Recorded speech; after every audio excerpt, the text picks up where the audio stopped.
प्रेम का अर्थ समर्पण। सुबह सुबह घर की सभी खिड़कियां खोल देना नीति को बहुत अच्छा लगता था।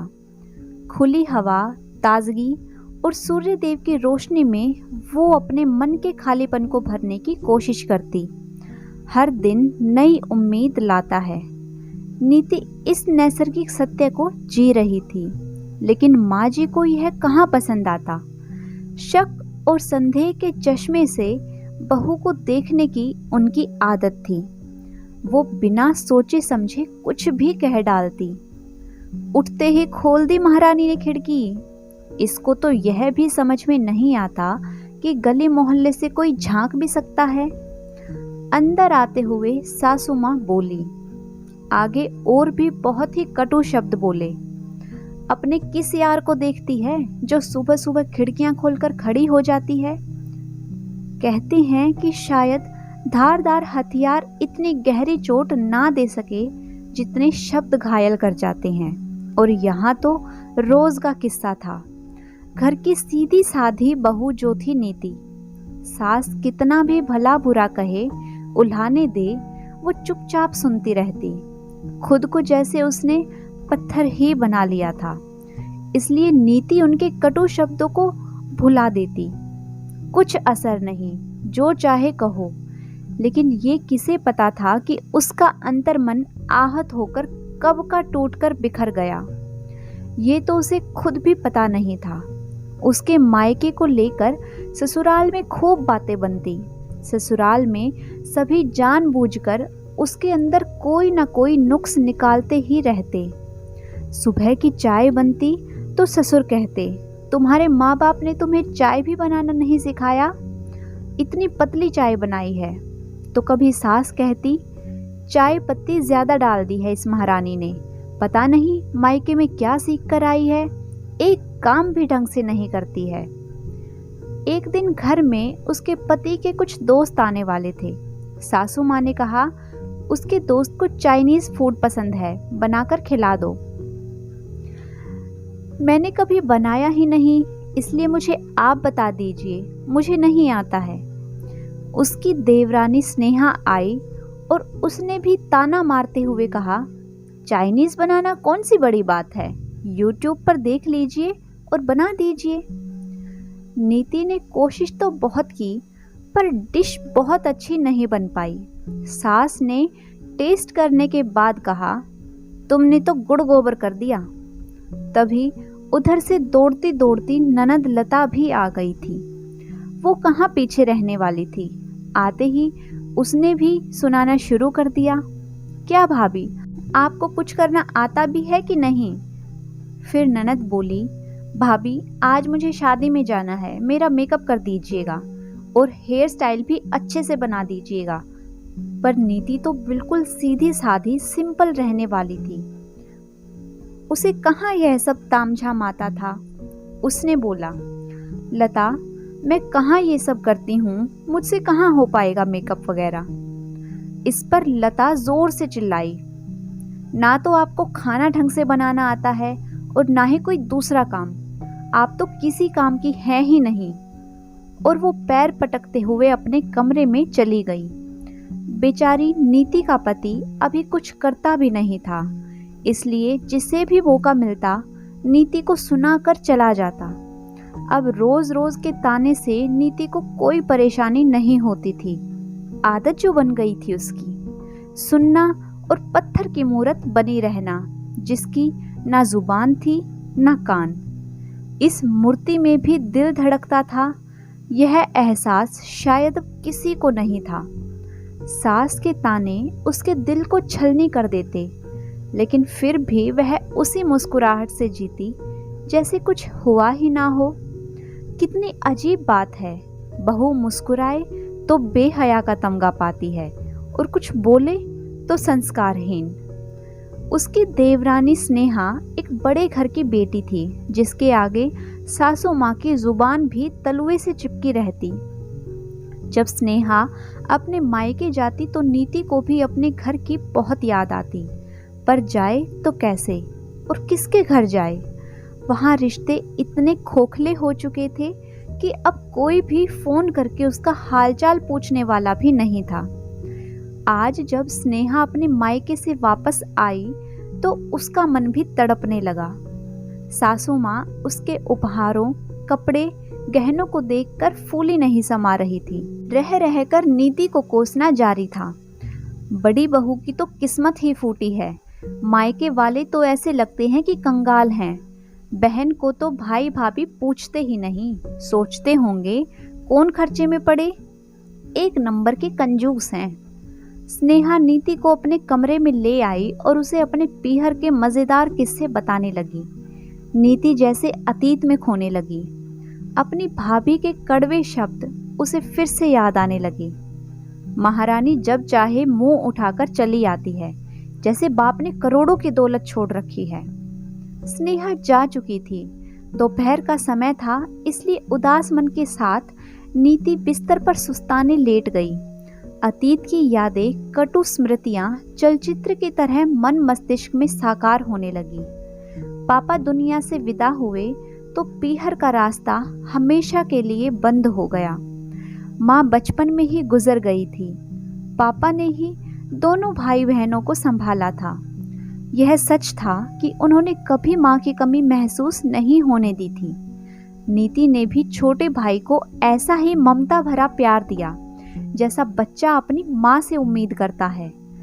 उम्र में बस 3 साल बड़ी थी वो, लेकिन बचपन के दुखों ने उसे बड़ा भी तो बना दिया था। मासूमियत छीन ली गई, लेकिन भाई सुबोध भी उस पर जान छिड़कता था। समय पंख लगाकर ऐसा उड़ा कि पता ही ना चला।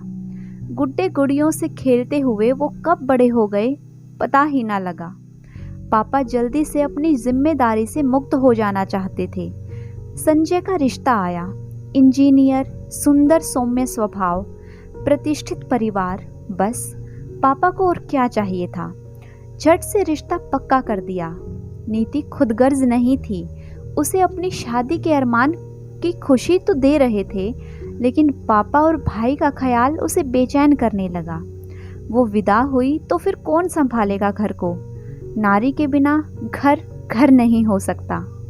भाई के प्रति असीम प्रेम और पिता के प्रति स्नेह से बंधकर नीति ने जिद पकड़ ली।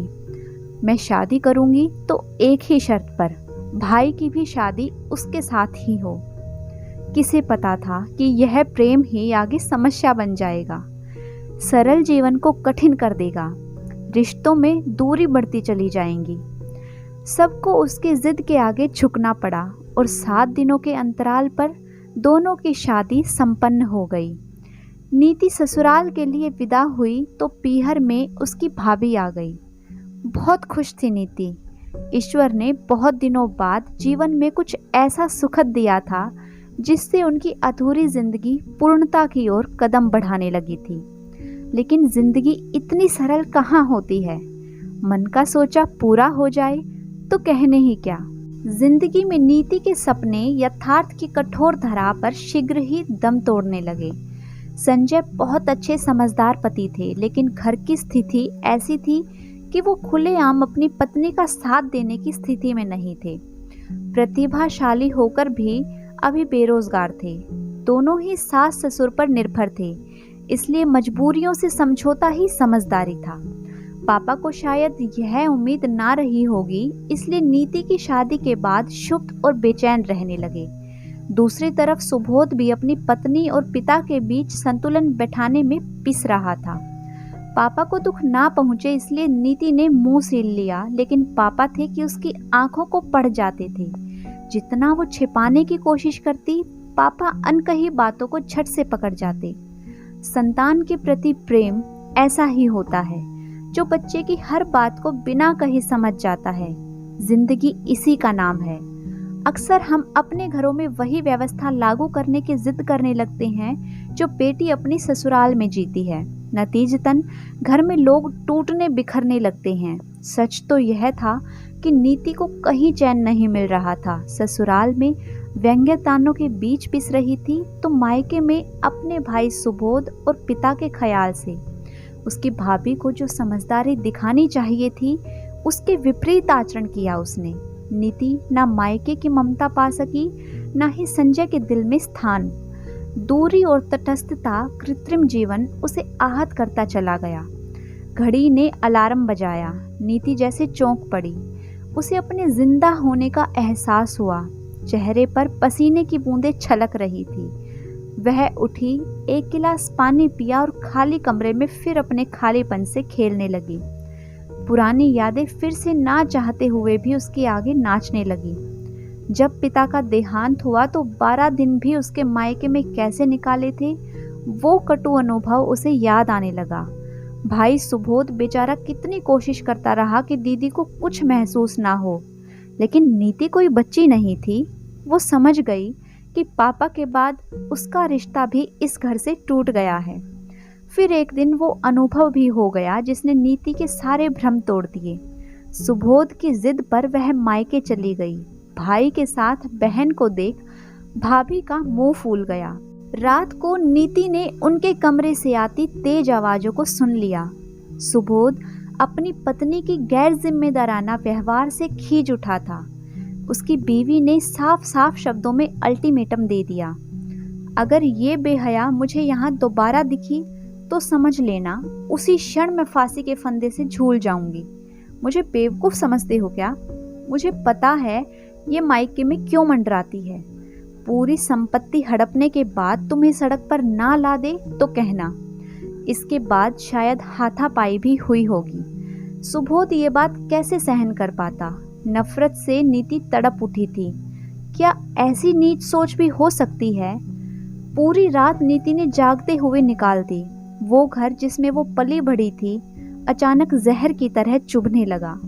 सुबह होते ही वो बिना कुछ कहे वापस अपने ससुराल आ गई। उसे इंतजार था कि सुबोध आएगा माफी मांगने, लेकिन वो नहीं आया। अब नीति को अपना फैसला सही लगने लगा।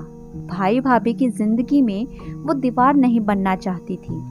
उसने फैसला कर लिया, अब वो वहां कभी नहीं जाएगी। खून के रिश्ते पानी हो गए। राखी का त्योहार गया, फिर भाई दूज भी, लेकिन मायके से कोई बुलावा ना आया। कहना आसान होता है, लेकिन भाई की सूरत देखने को नीति भी तड़प उठती। अब उसने अपना मुंह सील लिया, किसी से कोई शिकायत नहीं करती।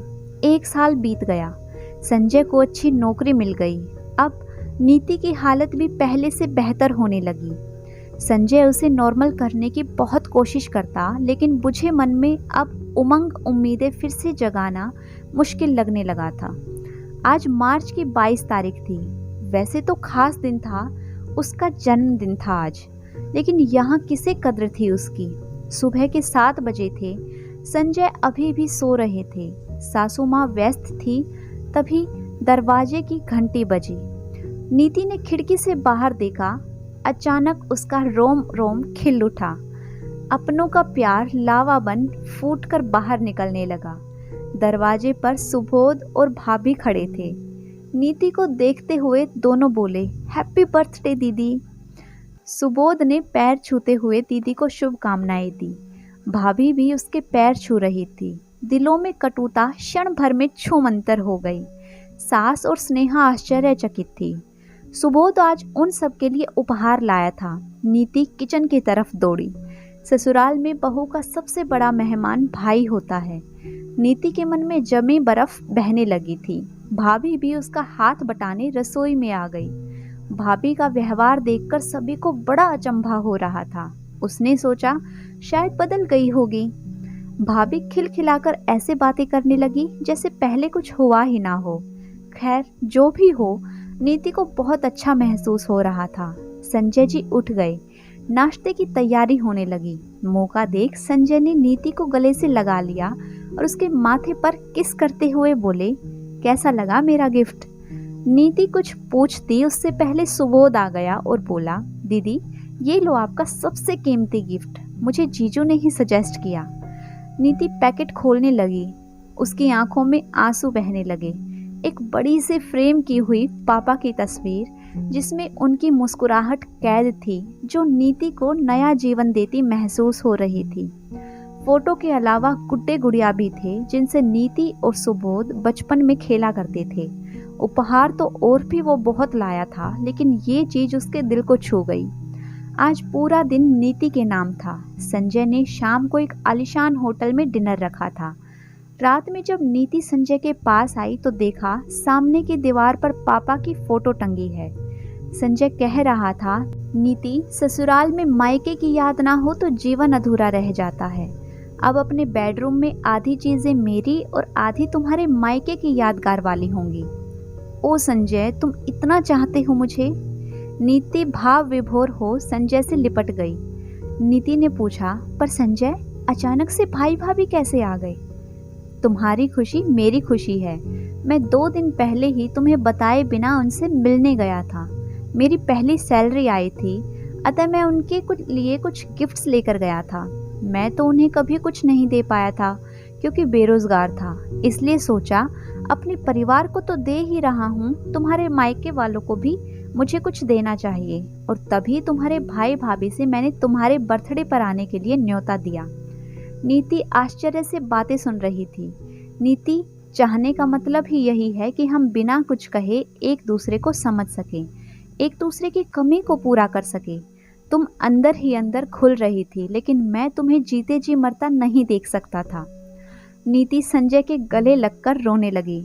आज अचानक बर्फ पूरी तरह पिघल गई। पति पत्नी की आपसी समझदारी से, एक दूसरे का ख्याल रखने की भावना से जिंदगी कितनी अच्छी बन जाती है। अगर आपसी समझ बेहतर हो और एक दूसरे के लिए समर्पण की भावना हो तो शादीशुदा जिंदगी कभी असफल नहीं होती। अगर आपको मेरी आज की यह कहानी पसंद आई है तो वीडियो को लाइक कीजिए, शेयर कीजिए। साथ ही अगर आपने अभी तक चैनल को सब्सक्राइब नहीं किया है तो जल्दी से चैनल को सब्सक्राइब कर लें। Thanks for watching.